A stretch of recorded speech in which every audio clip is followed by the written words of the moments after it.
السلام علیکم ورحمۃ اللہ وبرکاتہ۔ دوستو، میں ہوں قاری محمد آصف اور امید کرتا ہوں آپ حضرات بھی خیر و عافیت کے ساتھ ہوں گے۔ دوستو، الحمدللہ ہم جمال القرآن کے 4 نمائے مکمل پڑھ چکے ہیں۔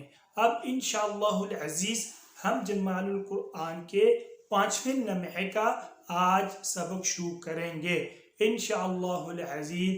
میرے دوستو، اس سے پہلے ہمیشہ کی طرح میں آپ سے ایک درخواست کرتا ہوں کہ اگر آپ ہمارے اس چینل پر نئے ہیں تو ہمارے چینل کو لازمی سبسکرائب کریں تاکہ مزید ویڈیوز بھی ہماری آپ تک پہنچ سکے۔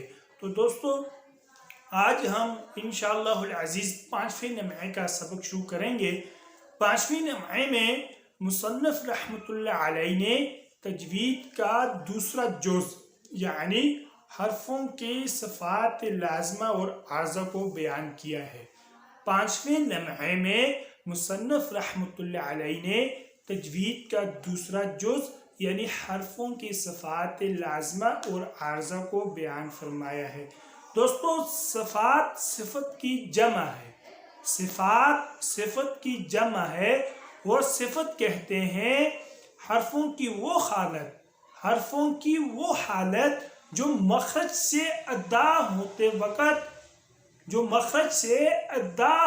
وقت حرفوں کو پیش آتی ہے۔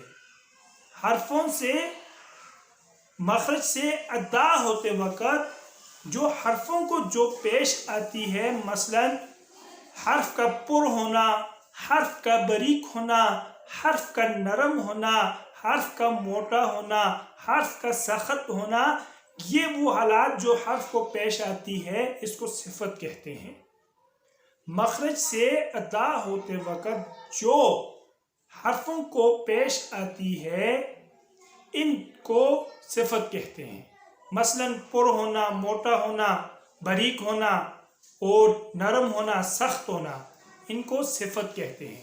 پھر صفات کی 2 قسمیں ہیں۔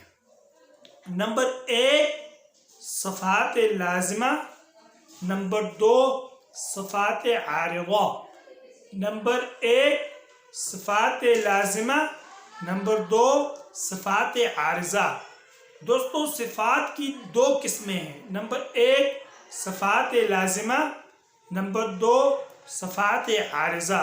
تو دوستو، یہ آج ہمارا مختصر سا سبق ہے، آپ ان کو ذہن میں رکھیں۔